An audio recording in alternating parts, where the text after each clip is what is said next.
रिश्तों को बैलेंस करना आना चाहिए। अरे सुनो, मयंक को फ़ोन करके कहना कि मेरे लिए दवाइयाँ लेता आए। दवाइयाँ आज ख़त्म हो जाएगी। सरला जी अंदर कमरे में आते हुए बोली। अब तुम मयंक को क्यों कह रही हो? बहू को बोलो ना, दवाई तो वो लेकर आएगी।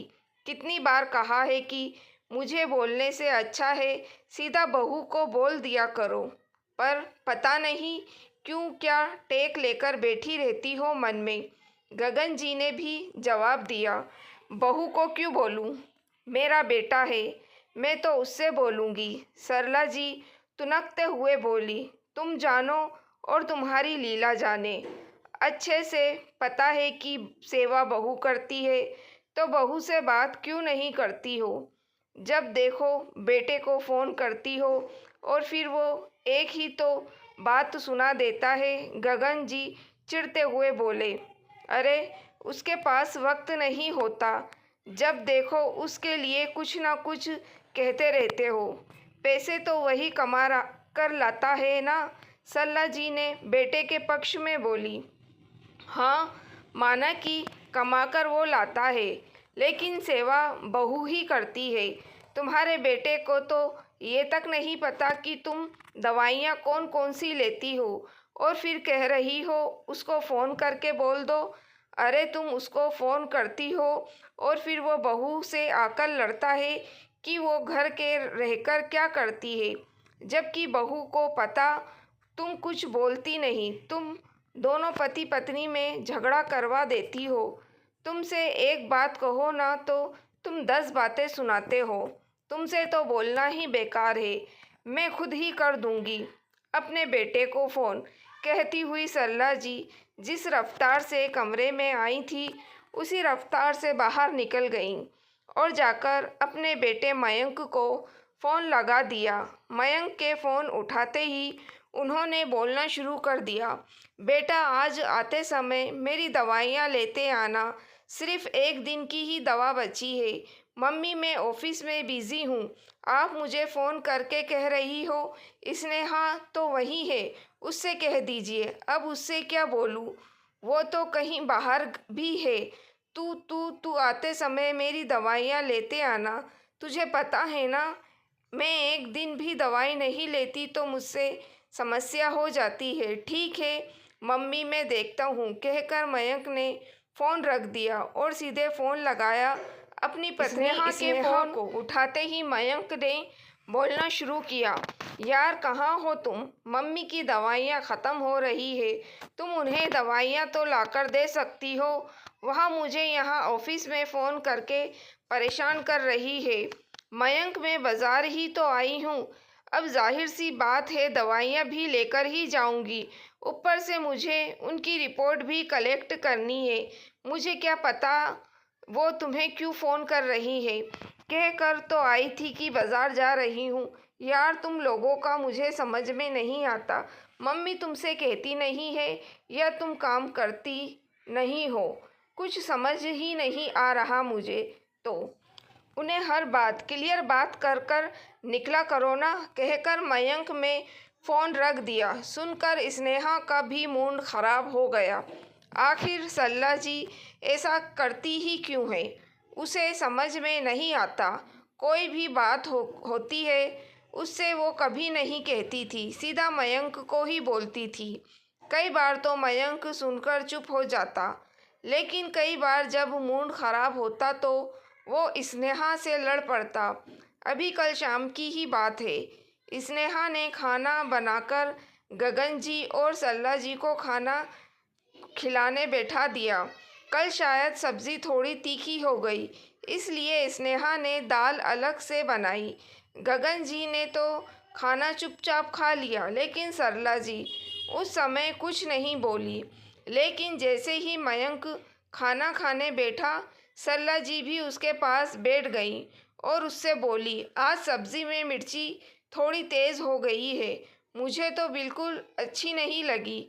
तुझसे तो खाना भी नहीं खाते बन रहा था, तो वो तो जैसे तैसे दाल में रोटी डुबो डुबो कर खाया है। आज तो मेरा पेट भी नहीं भरा, लगता है आज तो भूखे रहने की ही नौबत है। ये सुनकर मयंक ने स्नेहा को बुलाया।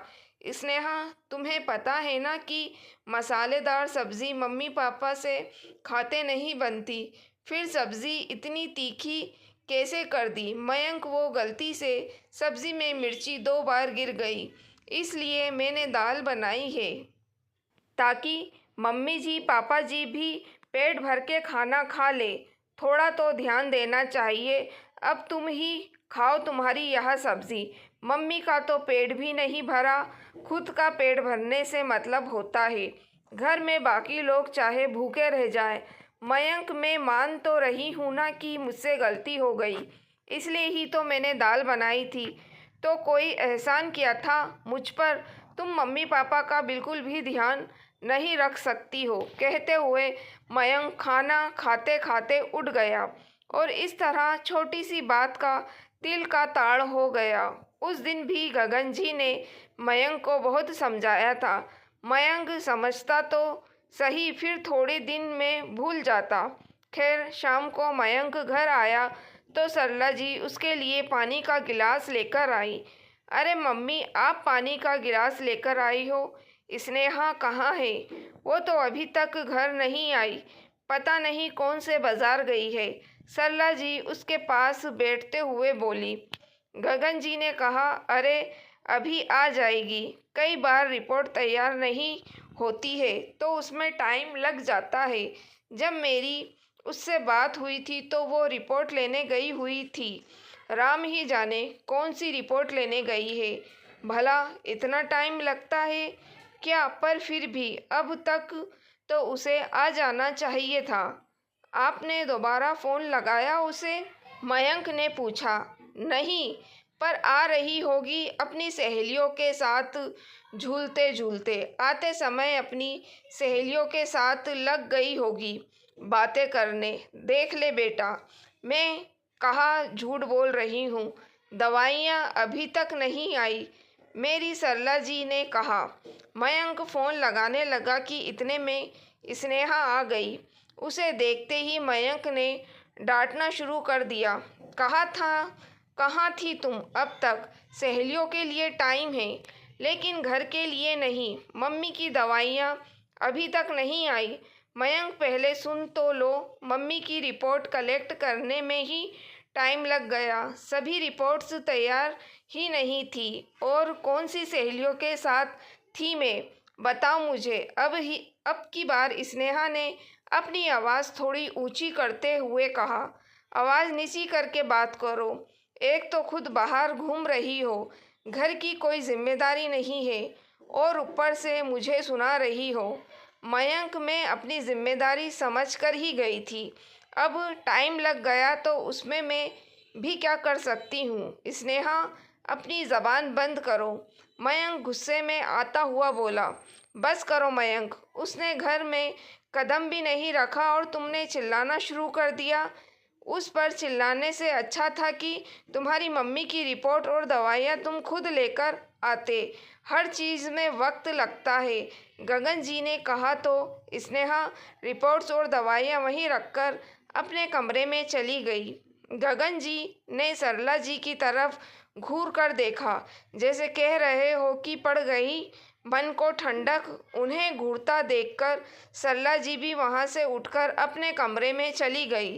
तब गगन जी मयंक से बोले, बेटा, जब तुझे पता है कि तेरी माँ हर बात तुझसे ही कहती है, तेरी पत्नी से नहीं, तो थोड़ा संयम तू भी रख कर। बिना सच जाने छोटी छोटी बातों को लेकर बस बहू से लड़ पड़ता है। ऐसे तो बेटा तुम लोग कैसे खुश रह पाओगे? पर पापा, मैं भी क्या करूं? मम्मी सीधे मुझसे बोलती है तो मुझे भी लगता है कि स्नेहा कुछ भी नहीं करती। मयंक ने अपनी बात कही। बेटा, एकदम से रिएक्ट क्यों करते हो? एक तो सुनकर दूसरे को डांट देना या दूसरे को सुनाकर एक को नज़रअंदाज कर देना, ये गलत है। हम पुरुषों की ज़िंदगी इतनी आसान नहीं होती। हमें भी बैलेंस करना पड़ता है। हर चीज़ों को बैलेंस करना सीख जाओगे तो ही ज़िंदगी में खुश रहोगे।